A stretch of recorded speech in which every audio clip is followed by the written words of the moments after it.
Zombie Star, and this is our first video since the show that we just had this past weekend. And again, just a big thank you for anyone who came out to just come out, hang out with us and speak to us, and just kind of nerd out. That's really what I love to do whenever I'm out for these things, is to kind of just connect with the community other than what I do online. And if anyone's following the channel from the show, thank you, and that is just really awesome.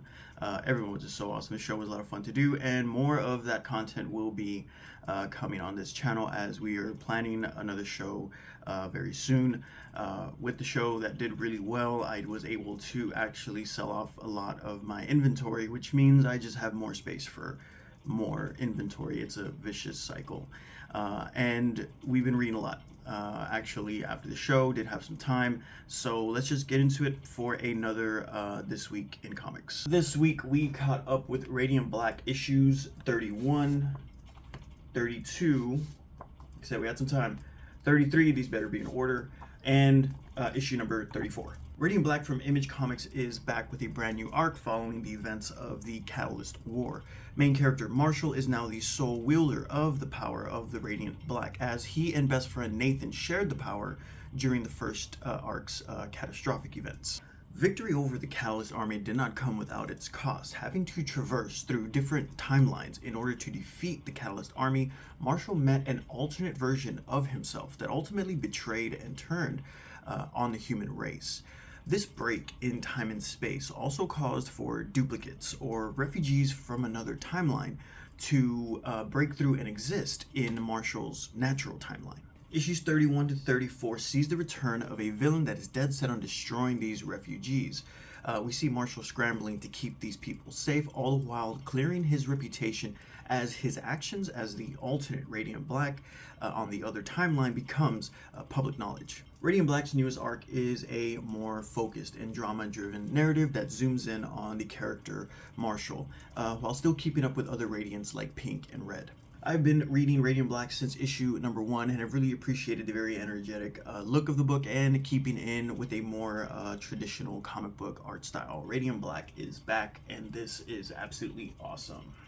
Department of Truth issue number 30, the conspiracy theory based sci-fi drama about two powerful factions at war over a very powerful weapon with the ability to control history and blur the line between fantasy and truth. For decades, the Department of Truth has monitored and controlled the level of realism that conspiracy theories like lizard people, Bigfoot, UFOs, the Kennedy assassination, and the deep state have, and their impact on our reality. In issue number 30, we see Special Agent Cole's actions have a significant impact on this conflict, as he also reflects on his choices and his longtime connection with this force and the monsters that it has released into our reality. For me, the Department of Truth is not an easy read, as I find myself having to read issues more than once, just so I can follow the series' many plots.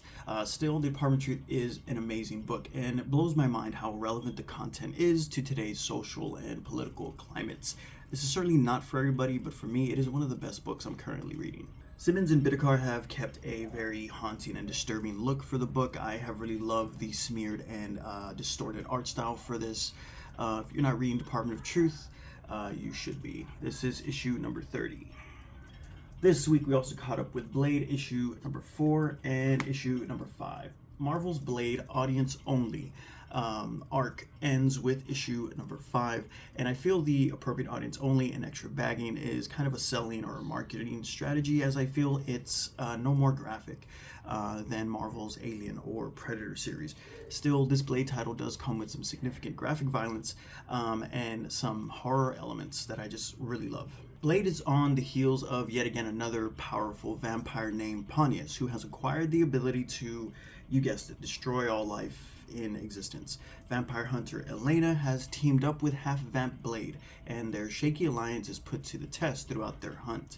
Unlike the first arc, in this arc we see Blade begin to question his own actions, as he begins to wonder whether he's been on the wrong side of this timeless conflict all along. This is the second arc in the appropriate audience only Blade, and I feel we're going to be getting another one, and I really hope that we do. Artist Munsine's illustrations, I feel, take the traditional Marvel look and blend it with a more mature and intense art style, especially for the gore and the violence. This is issue number 4 and 5 for Marvel's Blade. Blade fans, read this. And this is what we have for this week in comics. Let me know what you guys are reading. Let me know if you guys are reading any of these titles. Thank you guys for watching, and I'll see you all next time.